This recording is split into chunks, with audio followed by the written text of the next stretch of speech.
En primer lugar, buenos días, y soy yo el que tengo que agradeceros a vosotros la invitación a la Asociación Temenos y en particular a Daniel y a Lorenzo,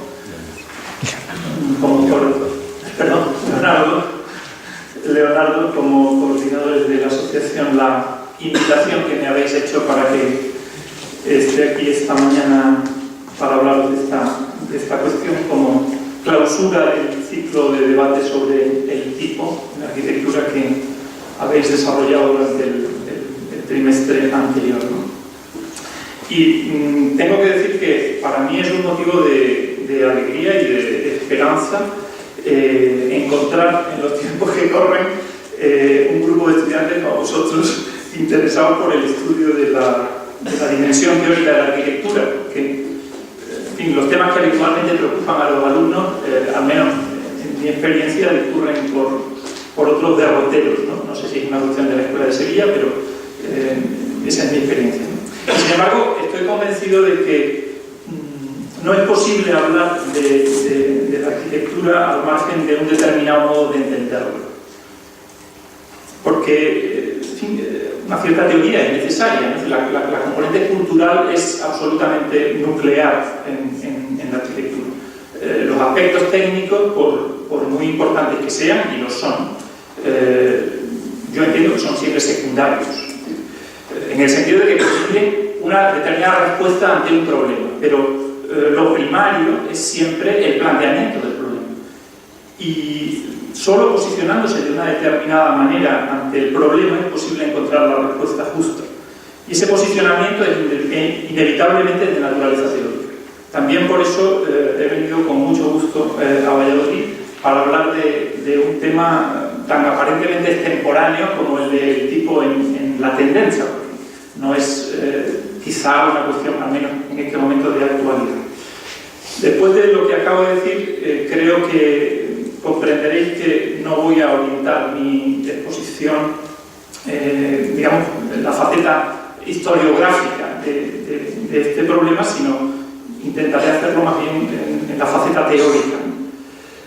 Ahora bien, habida cuenta del tiempo transcurrido desde que se produjeron los hechos que vamos un poco a repasar aquí hoy, de la edad de la mayor parte de vosotros, pienso que no me queda otro remedio que comenzar haciendo algunas precisiones para situar la cuestión en el espacio y en el tiempo, porque hablar hoy de la tendencia es, pues no sé, como hablar de las guerras púnicas, ¿no? Más o menos. Creo que muchos de vosotros quizá no habéis oído hablar nunca de semejante cosa, ¿no? Y quizá pues lo primero es un poco situar la cuestión, ¿no? Así, ¿qué fue la tendencia?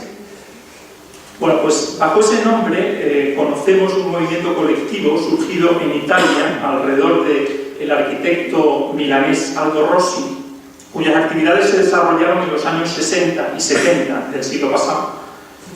Tuvo su epicentro en las escuelas de arquitectura de Venecia primero y de Milán después, aunque su influjo no tardó en alcanzar a las escuelas de numerosos países europeos, comenzando por España.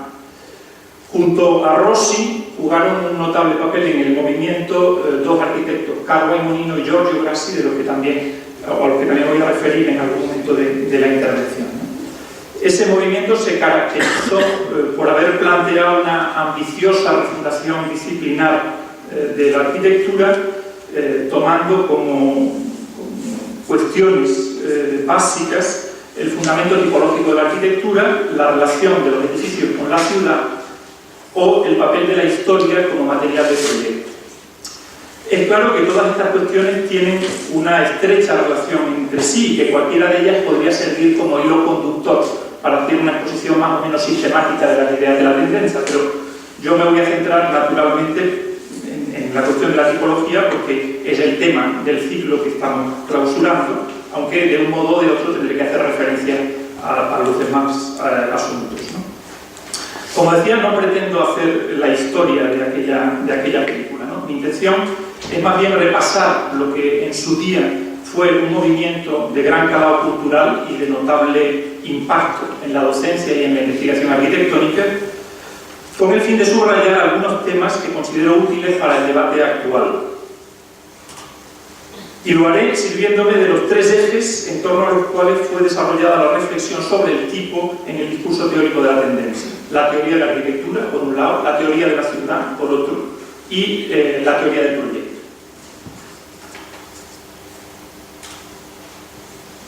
Tradicionalmente, las tipologías habían sido a la arquitectura lo que los géneros a la literatura. Un modo de ordenar, de sistematizar, de clasificar con un cierto criterio de carácter lógico las obras que se producen dentro de un determinado ámbito. Esa ordenación tenía como finalidad el establecimiento de un conjunto de preceptos y normas de acuerdo con los cuales producir cada tipo de obras.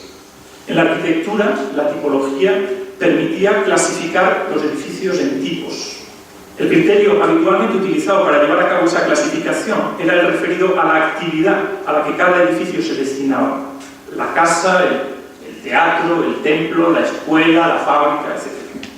Así, en función de una determinada caracterización de las necesidades que había de satisfacer cada tipo edificatorio, resultaba posible determinar unas pautas que permitían proceder al diseño, a la configuración espacial que debía darse a los edificios concretos que se le podían encargar al arquitecto. Como seguramente sabréis, el estudio sistemático de los tipos edificatorios, con la correspondiente formulación de una determinada taxonomía a la que cada uno de ellos había de ajustarse, se produjo en el contexto de la cultura ilustrada en el siglo XVIII. De Blondel a Gaudet, pasando por Mirizia, Semper, Durán, se fueron elaborando una serie de manuales en los que a partir de un conjunto fijo de elementos se proporcionaban reglas mediante las cuales proceder a su combinación, con el fin de que resultase una determinada forma ajustada a las características de cada tipo. Si el tipo se configuraba en palabras de Catherine de Quincy como la regla del modelo, esa manualística venía a ofrecer una colección de ejemplos que pudieran servir como referencia para el proyecto. Estaba apareciendo con ello un modo de aproximarse a la arquitectura que, dentro de la tradición inaugurada por el positivismo, iba a tener una dilatada trayectoria, como lo demuestra un libro de Pevsner sobre la historia de las tipologías arquitectónicas, publicado en una fecha tan tardía como 1976. Ese libro, aun sin renunciar a los planteamientos que habían caracterizado la historiografía del movimiento moderno, uno de cuyos representantes más señeros era el propio Pevsner, no era ajeno a la reconsideración del tipo arquitectónico operada en la cultura italiana de los años 60, precisamente dentro de un contexto de crítica y revisión de algunos de los presupuestos fundamentales del paradigma funcionalista de la arquitectura moderna. El mismo título dado por Pevsner a su obra, A History of Building Types, una historia de los tipos edificatorios, venía a subrayar la relevancia que el concepto de tipología había adquirido en el debate arquitectónico de la época. Ahora bien, el libro ilustra un modo de plantear la cuestión expresamente rechazado por los arquitectos de la tendencia, el que entendía el tipo desde un punto de vista formal o, si se prefiere, estilístico. Un planteamiento de esa especie era característico de los historiadores del arte.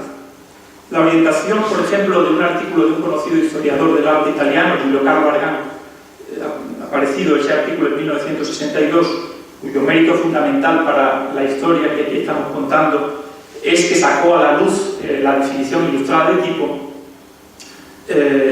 tiene que ver un poco con esa reconsideración del tipo en el contexto, digamos, de la historia de la arquitectura. Así lo reconocía el propio Aldo Rossi cuando, tras reconocer que los arquitectos se han preocupado siempre del problema tipológico, recordaba, refiriéndose a ese artículo, que recientemente Argan, tratando este problema, ha reproducido una definición de Catherine de Quincy que nos parece muy interesante. E inmediatamente añadía, dejando aparte las consideraciones de Argan, él no entraba a su planteamiento, analicemos la definición ilustrada del tipo. Y es que a Rossi, y con él a los arquitectos de la tendencia, no les interesaba la tipología como un proceso dirigido hacia una finalidad estética, sino como herramienta al servicio del proyecto arquitectónico. Por eso, su punto de partida no serían los estudios de los historiadores, sino los estudios de un arquitecto, el modenés Saverio Muratori, para quien la arquitectura era al mismo tiempo que el instrumento para construir la ciudad, el medio para conocerlo. De ahí que el sistema muratoriano llegara a hacer coincidir la lectura de lo real con el proyecto.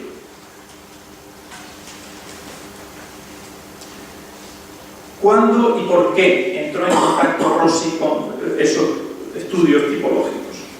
Bueno, habría que recordar que a principios de los años 60 las cuestiones urbanísticas centraban cada vez más el interés de un sector de la cultura arquitectónica italiana. Como escribía por entonces Rossi, la polémica más viva se había desplazado del terreno de la arquitectura al del urbanismo. Él mismo se hallaba por entonces estudiando la estructura del tejido edificado de una zona de Milán en el contexto de la investigación sobre el área metropolitana de dicha ciudad dirigida por Giancarlo De Carlo.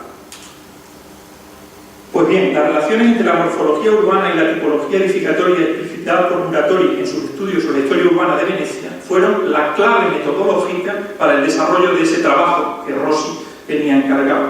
Y ese afortunado hallazgo no tardaría en convertirse en un fértil campo de estudio en el ámbito de la docencia universitaria desarrollada por Rossi como asistente de Carlo Aimonino en el Instituto Universitario de Arquitectura de Venecia entre 1963 y 1965.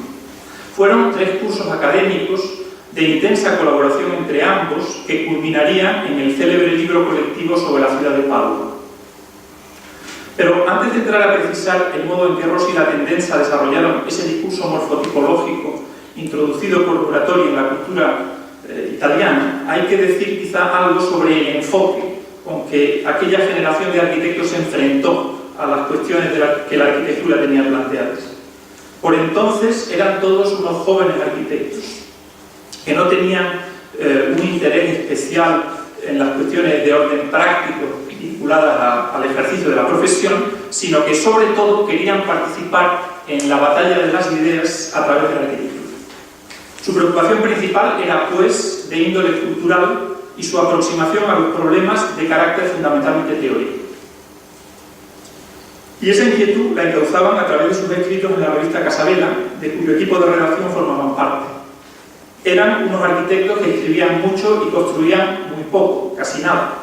Así, alrededor de la revista se formó esa nueva generación con estas 3 características que señalaba en un escrito de la época Vittorio Gregotti, que también formaba parte de aquel entorno. Primera, consideraban la crítica y la historia como instrumentos de proyectación.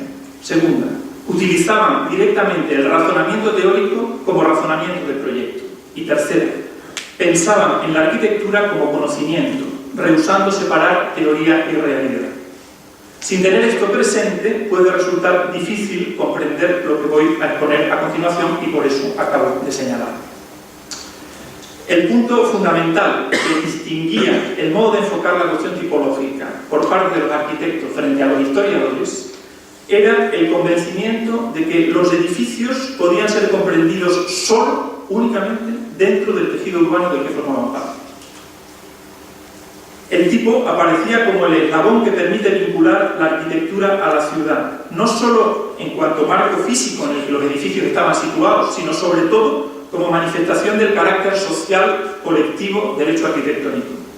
Entiendo la arquitectura, escribía Rossi, en sentido positivo, como una creación inseparable de la vida civil y de la sociedad en que se manifiesta, y que por su propia naturaleza es colectiva.